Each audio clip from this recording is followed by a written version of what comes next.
को वोट देना है डायरेक्ट बीजेपी को वोट दे दो, घड़ियाल को वोट देना है तो डायरेक्ट मोदी को समर्थन दे दो, रहेंगे तो सेफ रहेंगे। अरे तू 10 साल का प्रधानमंत्री है, तू आज भी इस देश में सेफ लोगों को सेफ नहीं लग रहा है, ये तेरा अपराध हो गया है। अगर मोदी 10 साल में विश्वास नहीं दे सका इस देश में आम आदमी को कि तुम सेफ नहीं हो, तो तुम पंतप्रधान क्यों हो?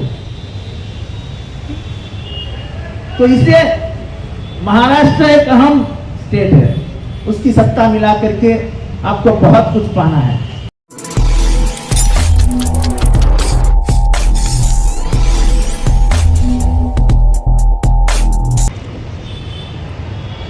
20 तारीख को विधानसभा का चुनाव होने जा रहा है। मुझे याद है कि पिछले 3 इलेक्शन आप सभी लोग मिलकर यहाँ पे मीटिंग लगा देते और सब एरिया को यहाँ बुला लेते थे। इससे एक बार वही सिलसिला हुआ है, इसलिए मैं आपका सबका शुक्रगुजार हूँ। आप आते हैं, सुनते हैं और मैं जो बातें बोलता हूँ उसको सुनकर आप बोल भी देते। ये बार की लड़ाई ये जरा अलग लड़ाई है। महाराष्ट्र में पिछले कई सालों में 2 पार्टियां तोड़ी गई,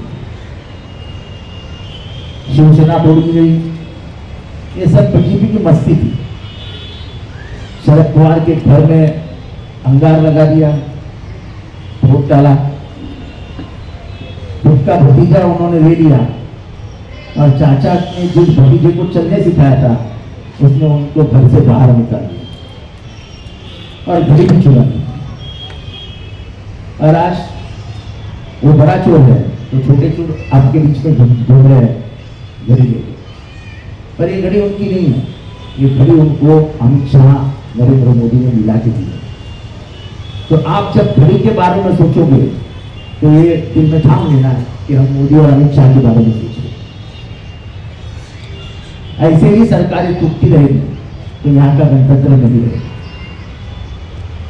यहाँ का गणतंत्र नहीं रहेगा तो संविधान नहीं रहेगा, और संविधान नहीं रहेगा तो तुम्हारी और मेरी दोनों की आजादी खत्म है। अभी भी कोई हालात ठीक नहीं है। जो कुछ चाचा के साथ प्रेम में हुआ, जो कुछ विशालगढ़ में हुआ, जो कुछ गजापुर मस्जिद में हुआ, ये सब जगह देख के शर्म आती है कि हमारा महाराष्ट्र ये जाना जाता है शिवाजी महाराज, फुले, शाहू, अंबेडकर के विचारों से। ये विचार कभी नफरत नहीं सिखाते, पर इन लोगों ने नफरत इतनी फैला दी है कि समझता नहीं कि इसका अंत क्या है। महंगाई, बेरोजगारी, इसके ऊपर किसी का ध्यान नहीं।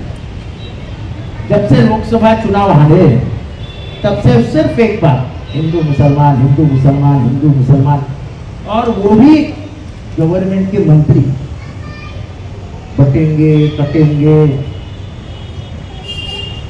मैं उसको जवाब देता हूं, बटेंगे कटेंगे वो सब भूल जाओ, हम भारतीय है, एक रहेंगे, क्योंकि हमारी परंपरा एक रहेगी। तुमने हिंदू धर्म को तो बांटा, कब से बांट के रखा है। किसी को शूद्र कहा, किसी को क्या कहा, किसी को क्या कहा, किसी को क्या काम दिया, किसी को अछूत बनाया। तो तुमने तो सदियों से हिंदू धर्म बांट के रखा है। अब एक करने की भाषा करो मत, तुम्हारे ऊपर कोई भरोसा नहीं है। और हिंदू काटने के लिए जन्म ही नहीं लेता है, जन्म ही नहीं लेता है। हम तो वो हिंदुत्व जानते हैं जिसमें लिखा है वासुदेव कुटुंबकम, कि पूरी दुनिया ये मेरा घर है, ये मेरा घर संसार है। हम उस विचार से हैं। तो ये जो अमित शाह के बोलता है, देवेंद्र बोलता है, ये जो कल इसका लड़का, नारायण राणे का लड़का बोला कि हम धूम के नीचे खींच लेंगे, क्या मुझे समझता नहीं इनको क्या हुआ क्या है।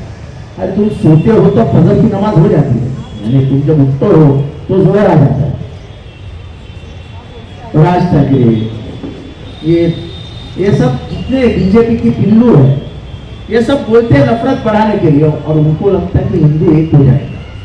लोकसभा में हिंदू एक हुआ क्या? हुआ क्या? नहीं हुआ। उत्तर प्रदेश में भी नहीं हुआ और महाराष्ट्र में भी नहीं हुआ। इसलिए तो तुम 240 पे आ गए। मस्ती कितनी।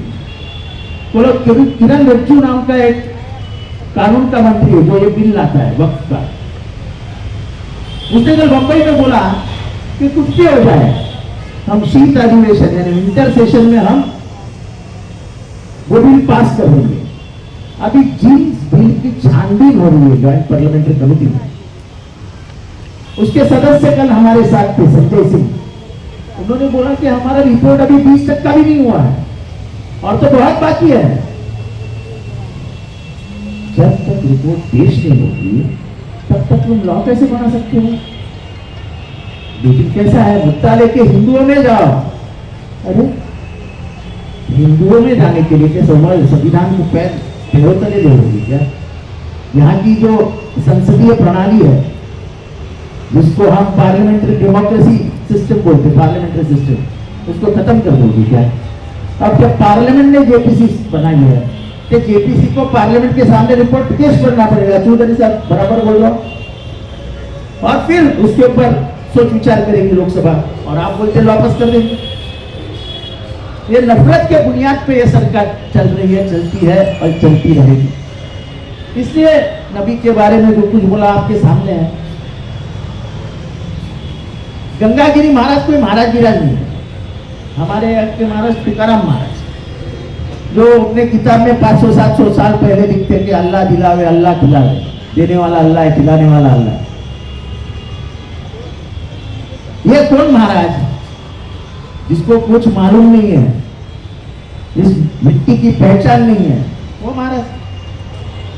तो इसलिए मैं ज्यादा कुछ न बोलते हुए इतना ही कहता हूं,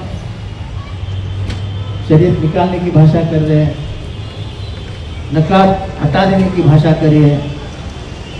आसाम में तो निकाह बंद कर दिया गया है, कुछ जगहों पे सीए एनआरसी लगा दिया है, और उनके मंत्री कह रहे हैं महाराष्ट्र में कि हमको ताकत दो बीजेपी को, ताकि हम सीए एनआरसी यहाँ पे लगा सके।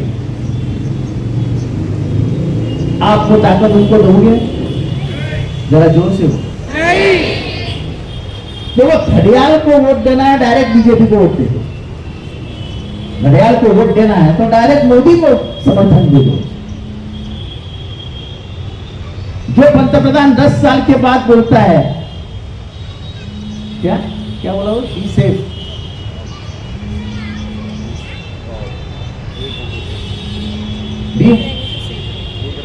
एक रहेंगे तो सेफ रहेंगे। अरे तू 10 साल का प्रधानमंत्री है, तू आज भी इस देश में सेफ, लोगों को सेफ नहीं लग रहा है, ये तेरा पराभव है।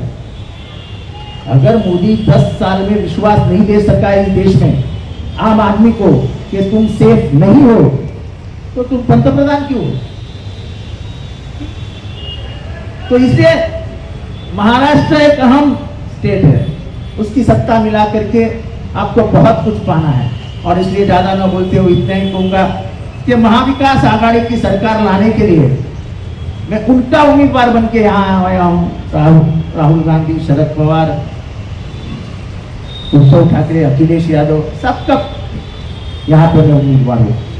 मेरी निशानी आपको मालूम है क्या है? उषानी, उषानी, उषानी। तो तुतारी का बटन का नंबर मालूम क्या है? तो 1 नंबर का बटन दबाइए और हम मुझे कामयाब बना के फिर से आपके खिदमत करने का मौका दिया दे दीजिए। इतना ही कहता हूँ।